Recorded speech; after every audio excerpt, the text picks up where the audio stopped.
Welcome to LiveDaf, your online Daf Yomi Shir. Shalom Aleichem. Welcome back to today's Daf, CHULLIN Kuf Lamed Ches.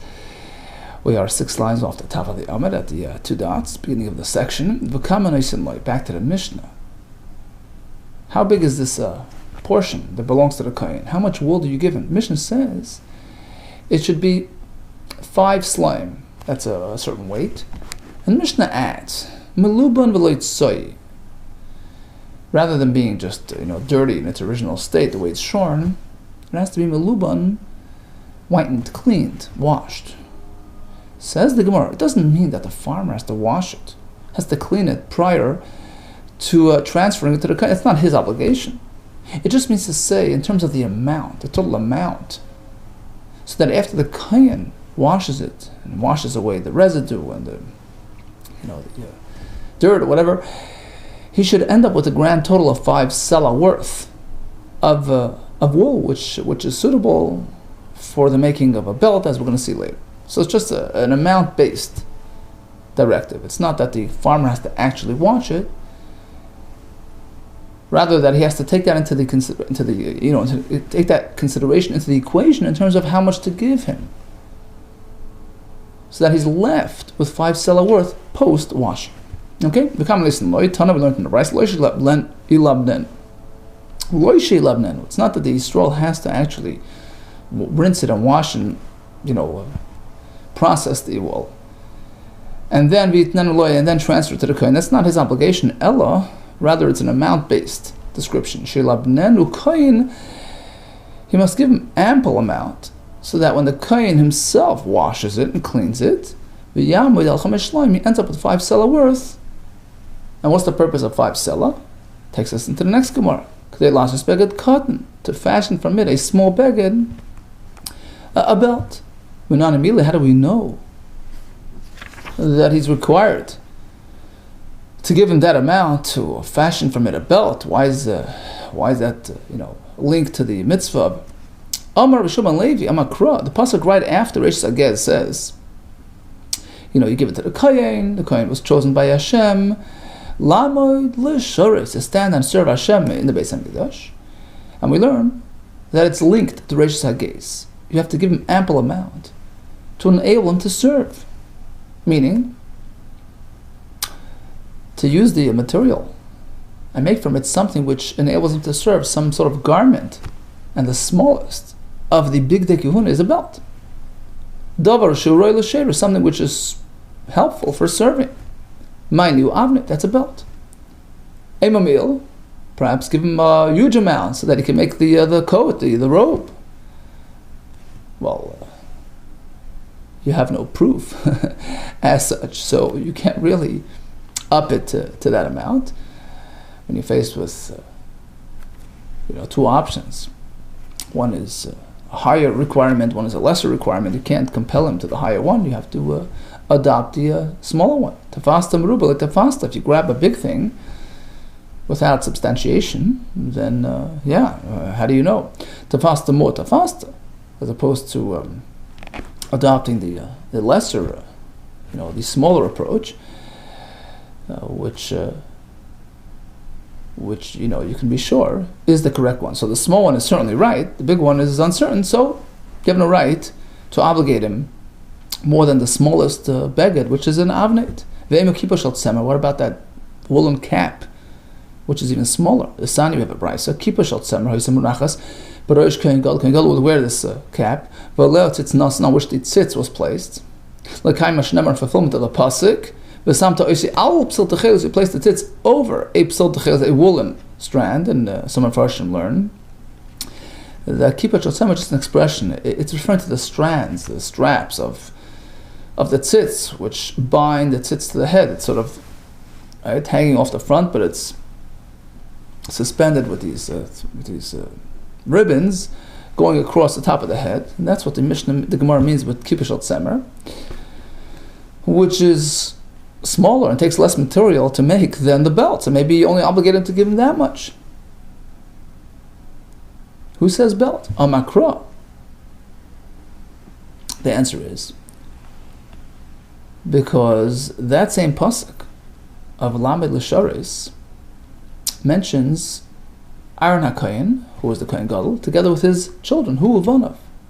So we have that comparison, Amakar Hu Uvanav, that we are relating to an item which was equally worn, equally applicable to the Kohen Gadol and to the other Kohanim, Davar HaShava L'Aaron Levanav, as opposed to the straps of the tzitz, which is exclusive to Aaron HaKohen. And that's why we opt for the belt.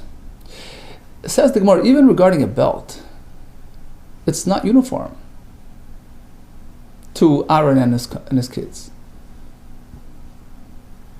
Abned Nami Lo Shavi. It's not equal. Why? You see, there's a big machlokes. The belt of a regular kohen throughout the year. What was it made of? Purely linen? Or was it a composite between wool and linen? Now, on Kippur, Kohen Gadol wore, at certain point in the day, merely 4 big day lovin, the 4 white begadim, comprised of just plain linen, boots, pishtan. So that's a fact. The belt of the Kohen Gadol on Yom Kippur was comprised merely of linen. Now, Hanicha Lemanda Omar. So this works according to the opinion. Avnei Shel Kohen Gadol, the belt of the Kohen Gadol Yom Kippur, the linen one, Lo Zeu Avnei Shel Kohen Hedid, is different than the belt of a regular kohen throughout the year, which was a composite of wool and linen, just like the Kohen Gadol's belt throughout the year. So they're on the same plane. Shaper, great. So the wool given to the kohen for Reish Sagez can provide a belt, can be made into an avneit for Kohen Gadol, for Kohen Hedid, great. Elul Manda Omar, but according to the other position, which is that a regular kohen throughout the year, his belt was strictly linen. So he doesn't have any wool component in his belt. So why are we saying that it's shava? It can equally be used by Aaron and his kids. The one that holds that the linen belt of Kohen Gadol Yom Kippur was the same identical belt as the regular kohen throughout the year, strictly linen without any wool component. Michael Amir, now we're stuck. It's not something which wool isn't something which serves a Kohen Gadol and ordinary Kohanim equally. Well, says the Gemara, at the end of the day, they're both all wearing belts. So the concept, the belt garment, does adorn everybody. So it's considered something which is equally benefiting everybody. It's something which pertains to everybody. Even though, technically, Kohen Hedid doesn't have any wool. But it's considered Hu Vanov. So giving the kohen the wool as the matana of Reish Sagez qualifies as something which serves all the kohanim equally, because ultimately it's made to it can be turned to a belt for a Kohen Gadol. But a belt per se serves everybody. Everybody wears a belt, including a Kohen Hedid. Shame the concept of avneit of a belt ba'olam exists for everybody. Well, he's speculating. Okay, so the Mishnah continues. What if he dyed it before he gave it to the Kohen Gadol? He's pot itmar. Now comes an interesting machlokes. So in the Mishnah we learn that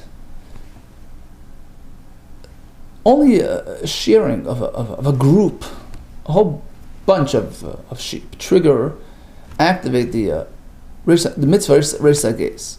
According to Beis Hillel, you need at least 5 sheep being shorn in tandem, right? To trigger the chiv. Suppose he has 5 sheep to shear. They shore them one at a time. But he shore one and then he sold the wool. Sorry, he sold the animal and he held on to the wool. Next, so now he's down to 4 animals. Shore the second one, sold the animal, kept the wool. So at the starting point he had 5. But at the very end of this process, he didn't have 5 animals that he owned. He owned them when he shore them, but not once he finished shearing and compiling the 5 shearings. He didn't have 5 animals that he owned. Interesting machlokes. Does it retain the chiyuv of Reish Sagez, or perhaps no? There's no chiyuv because it was never really a joint experience on all 5 animals that he owned. By the time he got to the second one, the first one was out of the way, etc., etc. Itmar. Here comes an interesting machlekes. Gazaz, he shore the first sheep, and machar, he sold it, Rishayna. Then he went to the second one until he finished all 5. Rav Chizda Amar Chayiv. He's Chayiv of the mitzvah. Ultimately, he shore 5 sheep, which he owned. Rav Nassim Bar Ishi Amar Potter, no, he's exempt. Why? Rav Chizda Amar Chayiv, according to Rav Chizda is Chayiv, the Hagazaz. There's a girsa, Gazaz, Tzoin Chamar Achman Vayikal. Pasuk stipulates it has to be yours. It was his sheep when he shore it. And ultimately he got to 5, which is the required minimum. Rav Nassim Bar Ishi Amar Potter. He says you're Potter be'idna de kamal shura, because when he filled his quota, when he arrived at number 5, he no longer owned the first 4. Be'inan Tzoincha, we require it to be yours, but like it's not his. So now we have a Mishnah, which is going to provide some clarity. In this case, he purchased the rights to share the wool of the guy's sheep. So it's still the guy's animal, so he's Potter. Mereshus Hagez, he's not exempt because it's not Tzoncha, it doesn't belong to a Yid. Let's make an inference, like a diuk. What does this imply? Suppose he did actually purchase an element of the animal itself. He purchased the sheep to shear it, so he's considered a part owner for shearing. No, he's a full owner regarding sharing, so he is the tzayincha, he is the owner. Chayiv, then he's chayiv. And the question is, we'll assume that his ownership terminates as soon as he shares it. So this is the exact question we're dealing with over here. Amai, so why is he chayiv? Kol chad b'chad, basar giza. Each individual one, as soon as he finishes sharing it, it reverts back to the guy's possession. So ultimately, when he fills his quota, he no longer owns the first 4. It's not a joint experience. Kol chad b'chad, basar giza, nafkala mirshusei. It leaves his possession. That's a kasha on Rav Nassim Bar Ishi, who says that if it's not an absolutely joint experience, he's potter. Comes Rav Chizda to the rescue. Rav Chizda, who was chaylik on Rav Nassim, says, I'm going to answer Rav Nassim. Came to help him out. Tergum Rav Chizda explained and answered Aliba in line with the Rav Nassim Bar Ishi. I'll tell you what the Mishnah is talking about. He didn't simply buy it in order to share. It wasn't such a short ownership. He purchased it for a full 30 days. I'm buying the sheep for 30 days in order to share them. So he's a full owner. And likewise, he was still the owner when he finished all 5. And therefore he's chayiv. Next, on the list, we have 2 Yidden, right? Shimon purchased the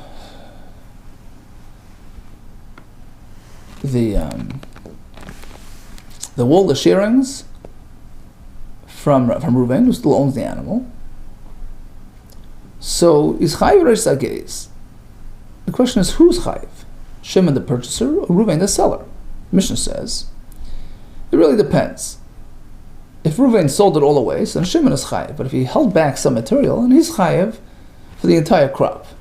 Now, why would he be chayiv for everything? Mantana. Who's the opinion? Who's the shita? Who has this position that if there's anything left behind at the seller's place, then he's fully responsible for the full batch? It's Rabbi Yehuda. There's none. We have a Mishnah. So it's not really an orchard. It's just a grain farm or whatever, and there are a couple of random trees, sporadically located throughout. And Reuven sold it to Shimon. He gave him the trees, right? So Shimon has to set aside payah, right, the portion of the tree for the poor.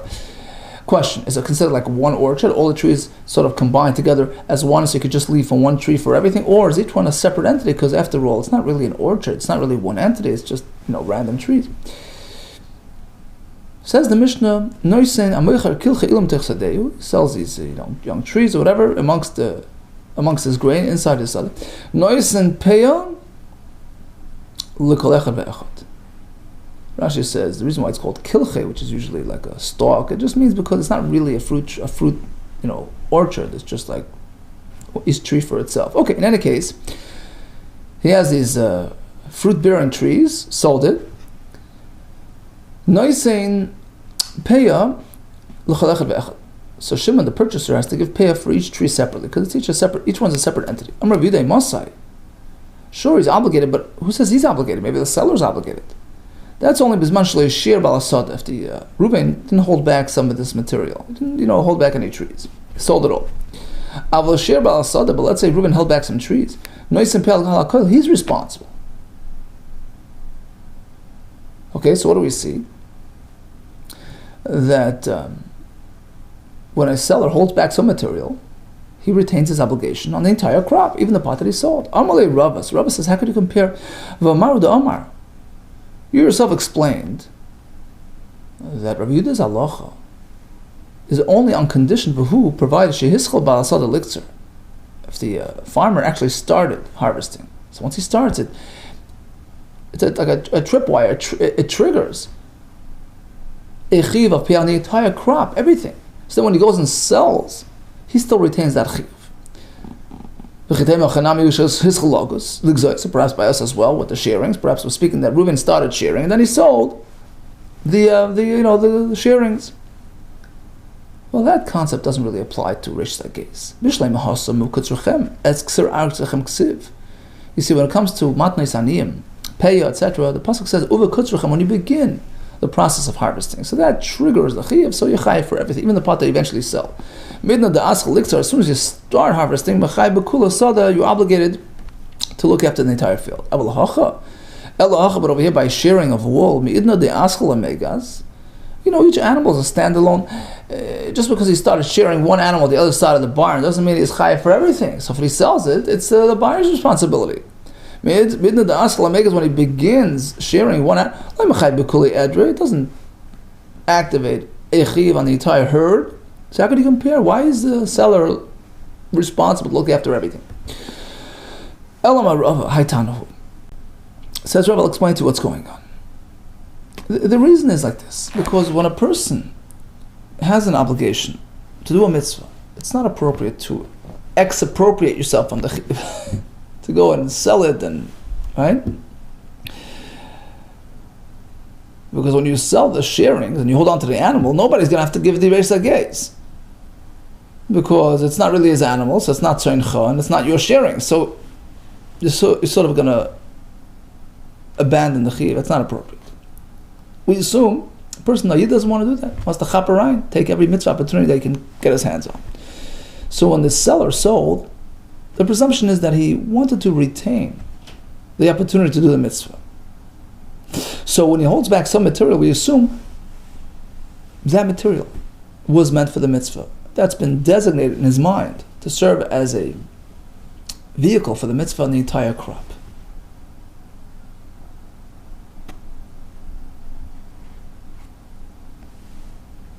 And what he sold was not going to be the Reish Sagez. He wouldn't sell away his mitzvah. So if he sold it all, inevitably the Kain's portion is sitting by the buyer, because after all he doesn't have it anymore. And he didn't mean to sell it. That part he didn't charge him for. That part belonged to the Kain. He just transferred the responsibility to the buyer. But if he held back some material, we assume that within that material lies the Kain's portion, which of course he wouldn't sell. He wouldn't give up the opportunity to do a mitzvah. That's the rationale behind the halach. Elama Rabbi Tana was the following Tana, which we had back in previous parak, which speaks about on a similar note. This Shimon walks into the butcher store, sell me the insides of this animal. And of course, within there we have the matanes. So the buyer lands the matanes, he has to transfer to the kohen, but he doesn't get a refund. Because who says he was charged for it? It wasn't really part of the sale. The seller merely transferred it to him, for him to transfer to the kohen. No, he's not the kohen, he has to give it to the kohen. He doesn't get a refund on that expense. But if he paid per pound, $1 a pound, and he paid for the keva as well, no, he's not the kohen, he has to transfer to the kohen, but now he has a right to demand the refund on that amount. So what do we see? We turn to the base. Apparently, matanos the kohen lemaz b'nimish. The reason why he's entitled to a refund is because he had no right buying that. That's not something that you sell. It belongs to the kohen. Achanami as well. Matana is the kohen lemaz b'nimish. One does not sell matanos that belong to the kohen. Therefore, The seller of the wool held back some wool. We assume that that part belongs to the kohen, and he gives it for the entire crop. The buyer tells the seller, look, matana the kohen gabachi. The part that I bought was the non-kohen portion. What you held back, that was the kohen's portion. But lo yishir, suppose he left nothing back. He held nothing back. In this case, the buyer has to pay for the whole. Because the seller now turns to the buyer and says, just the opposite. Matana the kohen leis abnei lach. I didn't sell you. I didn't charge you for the kohen's portion. That was just a free transfer, temporary transfer for you to hold on until you give it to the kohen. That explains the halacha in the Mishnah. Continues the next parak. Last and final stretch, Talmud Secht, which speaks about shluch hakein, right? A mitzvah where the Torah says if you encounter a bird nest, right? Kan tzipor, kan is like a nest or a dwelling, or actually in the Mishnah is kinim. Kinim is a kan, like it's referring to a pair of birds. In any case, he discovers these birds, baderach, right, randomly on the road, on the tree, efreichim, young chicks, young birds, or beitzim, or even eggs. And he sees the mother bird sitting on them. You may not take the aim al habanim. That's a big machlekes. What does al habanim mean? Point two. Rashi means when she is with the banim. So you can't take her while the banim are there. According to the Rambam, it means you can't take the mother bird with the banim. And Parshanut explain, even according to the Rambam, there's still an isser if one does Rashi's method of taking the mother while the banim are there. Rather, you meant to send her away. Shalech tashalach ha'sa'im. So there's a lois asay, lois sikach. There's an asay. Do send her away, and then take the banim. The whole discussion in the Rishonim whether it's a mitzvah for anybody who sees a kan tzipor, or it's just if you're interested in the banim. So this is what you do, and you mekayim the mitzvah. And the pasuk concludes that the reward for this is arichus yamim l'manitav lach v'arachta yamim. Okay, says the Mishnah, shluch hakein, sending away the mother bird, noyeg ba'aretz, it's an international mitzvah, not limited to Eretz Yisrael. Noyeg ba'aretz, chutz la'aretz, whether there's a mikdash or not, b'fnei habayis, v'shlei b'fnei habayis, but it's limited to b'chulin, plain birds, avalei b'mikdash, not kodesh birds. Once we're at it, we're going to compare this mitzvah to the mitzvah of kisui hadam, which also relates to birds and chayes. We find the stringency and advantage to kisui hadam, which is the obligation to cover the blood of the shechita by a bird or by an animal, an advantage over our mitzvah mishloch hakein. In what way? Kisui hadam, because that mitzvah noyeg b'chaya uvoif, it applies to chaya or bird. B'mezuman, something which is accessible to you, domesticated. V'she'em mezuman, or just a ownerless bird or wild one. As opposed to V'shloch hakein, our mitzvah is limited. First of all, only a bird. Only applies to a bird which is not at hand. For instance, what's considered eina mezuman, not part of the family. You have these ducks, these chickens, which camped out in the wild. But if they're being grown at home, certain type of pigeon which herders would raise. So again, it's something which is typically found amongst people. There's no obligation. Rashi says, "Shadarkam legodo bnei adam." Right? Rashi says by the previous halacha that it grows out in the paradise. It's not called mezum because it could run away. But if it's raised at home, aval mebayis kananu patur. Farshim, there's a big shaila. Does it mean hefker versus non-hefker, ownerless versus owned, or it's not a matter of technically who owns it.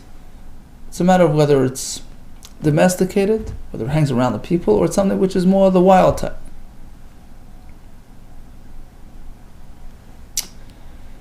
Okay, continues the Mishnah. Oiv tame, it's a non-kosher bird, but there's no mitzvah on that. It has to be a kosher bird which you can take, which you can eat. What if it's an oif tameh, rohivet al beit oif tar? You have eggs of a kosher bird, and you have an oif tameh sitting on them. Or just the opposite, v'tar, a kosher bird, rohivet, which is sitting al beit oif tameh, and non-kosher eggs. There's no mitzvah because it has to be both, the mother and the eggs. Kairei, a certain kind of bird that kairei, zochar, male bird, which Rashi says he's an oif tameh, non-kosher bird, and darke lirboitz al beitzim acherim. So actually, some change it to kosher, a tahir bird, and he's accustomed to actually tending to other birds' eggs. Okay, so it's a unique type of situation where it's not his own eggs. Rabbi Lezer Machayev, he says there's a mitzvah of shluch hakein even on this male bird. The Chacham and Paitrin, they exempt, as we're going to see in the Gemara. Okay, so bottom line, shluch hakein applies strictly to kosher varieties. It has to be something which is einem mezuman, unowned birds. It only applies to birds as opposed to other things, as opposed to chaya and behema. Okay, continues the Gemara. Rabbi Avin, Rabbi Yasha, these two chachamim issued 3 statements. Chadam, or one of them said, so, in the Mishnah we have this whole printout that the mitzvah applies in Eretz Yisrael and Chutz La'aretz. Right? So it's a land-based consideration. Now we have, in terms of the historical question, is it dafka b'fnei habayis or even shloi b'fnei habayis? Then we have the question of, is it limited to CHULLIN or even to kachim? And this formula was presented here, was presented regarding many mitzvahs. We had the same type of discussion by Zurei L'chaim V'Keva. We had by Kisi Adam, Megid Anasha, where the Mishnah stipulates when and where and how it applies. Okay, so Chadam, one of these Chacham told us, regarding the land-based factor, Eretz and Chutz La'aretz, really it's Shlei Tzarech. It's unnecessary. You don't have to stipulate. There's no reason for the Mishnah to clarify that these mitzvahs apply everywhere. Because why would I think otherwise? It's not land-based, it's personal-based. There's a Mishnah in Maseches Kedushin that generally something which is chayvas haguf, right? It's person-based, tefillin, right? That's not land-based, it's not related to Eretz Yisrael, as opposed to chayvas karka, something which is land-based, farm-based, and that perhaps is limited to Eretz Yisrael. But all these mitzvahs that we discussed in this Masechta were all personal mitzvahs. So really, it's unnecessary, except for in one case. Levad Merish Sagez, but Sagez, it was important to point out that it applies everywhere. Lafuk, as opposed to Rabbi, right? Remember that was a Shir Rabbi who says the Amar we connect, to Truma. The Amar Merish Sagez applies only, and also Matanis, right? Israel Chayim only applies Ein Noigel Ba'aretz. That's what the Mishnah was trying to clarify for us, to confirm that really we hold that it applies everywhere. The opinion of the Mishnah, we actually practice Rabbi Loi's position, but so that since it was important for that case, so on account of that case, we have this element inserted throughout all the Mishnahs in the Masechta. Okay, the other Chacham explains regarding the historical perspective. Whenever the Mishnah stipulates whether there is a Mikdash or not a Mikdash, it's really unnecessary, because why would I think that mitzvahs are related to only the Beis HaMikdash is, standing, except for one instance where it's important to clarify, Levad Moisef Es Benoi, right, the Isra of Shechting, the mother and the offspring on the same day, where it's important to note that it applies under all circumstances, even when there's no Beis HaMikdash. Why would I think it's linked to the Beis HaMikdash? Perhaps I would think it's linked to the Beis HaMikdash. Since that mitzvah is related in the context of other carbon-related halachas, so perhaps it's linked to the era of karbanos. Bisman de kachim, during the point in history when we have karbanos, then this mitzvah applies as well. But otherwise, not. Bisman de kachim le'ninik. That's what the Mishnah had to clarify, that it does apply in all circumstances. Third point, v'tavai amri. Both chachamim, both above mentioned chacham, Rabbi Abba and Rabbi Yasha, both in unison explain the third point. The vay amri. Regarding the third element, that it applies to chulin and mikdashim, again, it is letzorech. In this case, actually, it's important to mention that this mitzvah applies to chulin and kachim. So there's that, right? Levad megid anasha, except for megid anasha, where it's unnecessary. Well, pshita. Mishum de igdash pakale isur gid anasha. Why would I have to highlight that gid anasha applies even to karbonis? Just because it became a carbon loses the gid anasha status? It's asur, it remains asur. Minay? So how does the Gemara hold it? What do you mean it's unnecessary? We had a whole discussion way back there. What was the point? It was addressing a very specific case, the offspring of, right? So what do you mean it's unnecessary? It's very. So as the Gemara, that was only because we were compelled to come up with a reason. Why did Mishnah have to go out of its way to stipulate that Gid Anasha applies to Kachim? Must be a unique situation. But once you arrive at this sort of mode that really the Tana would sometimes just bring it in on account of the others, even though in this case it isn't necessarily necessary. So that's a very simple answer. You don't have to go dig on the ground and look for cases to justify why the Tana had to, express it. It was just sort of to match up the other mitzvahs. Where over there it was necessary to bring up. Why do we have to establish it? Why do we have to peg it to a certain case? Because we had this question. The question was, Loi Lisni.